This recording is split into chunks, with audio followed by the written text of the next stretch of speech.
It happened in one of those moments that define who people truly are, when cruelty meets grace, and no one expects what comes next. Mrs. Carter had only been teaching at Lincoln High for a few weeks when it happened. She was kind, calm, and never raised her voice. But that morning, 3 students decided to test her patience and her dignity. What they didn't know was that the woman they mocked in front of the entire hallway wasn't just their teacher. She was someone who could change all their lives. Before we dive into this emotional story about kindness, second chances, and the true meaning of respect, make sure you hit that subscribe button, give this video a like, and share your thoughts down below. We love hearing from you here on your channel Namey, where every story reminds us that kindness always finds a way to win. It all started on a chilly Monday morning. The bell had just rung, and students rushed through the crowded hallway. Mrs. Carter, holding her books and papers close, made her way to class. She had just started teaching English at Lincoln High, a school where reputations were everything. She dressed modestly, spoke softly, and always had this gentle smile that never seemed to fade. But for a few students, especially 3 boys from the senior class, that kindness made her an easy target. They were known for trouble, for pushing boundaries, for laughing at others' expense. Their names were Jason, Tyler, and Chris, sons of powerful parents, local business owners and executives, who often thought their kids could do no wrong. That morning, as Mrs. Carter passed by their lockers, Jason whispered, "Watch this." He grinned, and before anyone could stop him, he reached out and yanked at the waistband of her pants. The laughter that followed echoed down the hall like an explosion. Mrs. Carter froze, her face pale, her books scattering to the floor. The humiliation was instant. Students gasped, some turned away, others pulled out their phones. For a moment it felt like time had stopped. Then, without saying a word, Mrs. Carter calmly pulled herself together, adjusted her clothes, gathered her papers, and walked to her classroom. The boys expected her to cry, to yell, to send them to the principal's office. But she didn't, and that silence, it scared them more than any punishment could. In class that day, she taught as if nothing had happened. Her voice didn't shake. Her eyes didn't show anger. She was calm, composed, even kind. But everyone knew something had changed. After class, Principal Thompson came in, looking furious. "Mrs. Carter, we've seen the security footage," he said. "We'll suspend the students immediately. This is unacceptable." But Mrs. Carter shook her head. "No," she said softly. "Let me handle it my way." The principal looked confused. "Your way?" She nodded. "Yes, I believe sometimes punishment isn't what people need most. Sometimes they need perspective." That evening, she called Jason, Tyler, and Chris to stay after school. They walked into her classroom, trying to look tough but clearly nervous. She stood by the window, looking out at the setting sun. "I know what you did," she began, "and you know it was wrong." Jason crossed his arms. "So what? You gonna tell our parents? Get us expelled?" Carter turned around slowly and smiled. "No," she said. "I already called your parents." The boys exchanged glances, suddenly uneasy. "Actually," she continued, "they'll be meeting us tomorrow morning, in my office." Jason frowned. "Wet your office?" She nodded again. "Yes, at Carter Enterprises." For the first time, they looked genuinely confused. Carter Enterprises. The name sounded familiar. Then it hit them. The same name written across half the buildings downtown. The company their parents worked for. The next morning, the boys and their parents arrived at the towering glass building that bore the name Carter Enterprises. They expected to meet some HR manager or assistant, but when they walked into the top floor conference room, Mrs. Carter was already there, wearing a sharp navy blue suit. Their jaws dropped. Jason's father spoke first. You work here." Mrs. Carter smiled politely. "Actually, I own this company."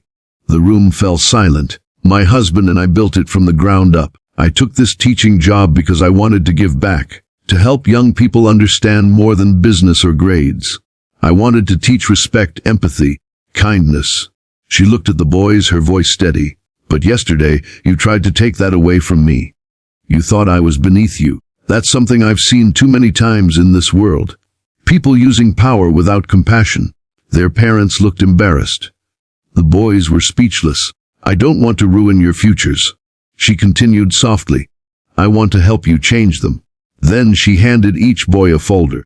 Inside were community service assignments, volunteering at shelters, tutoring younger students, and spending weekends working at the company's outreach center. "This isn't punishment," she said. "It's perspective.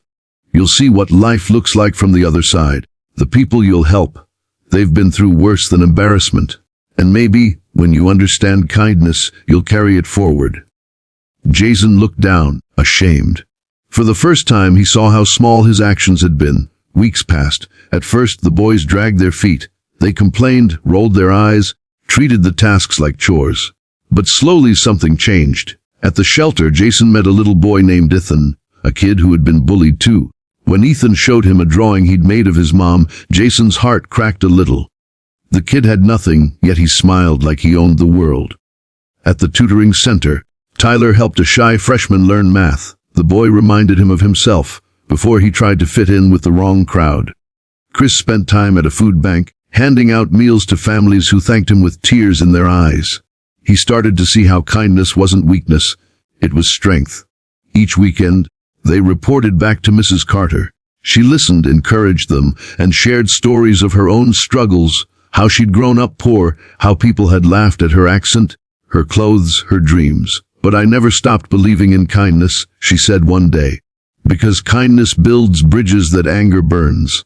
By the end of the semester, the three boys were different. They were still teenagers, still learning, but their hearts had changed.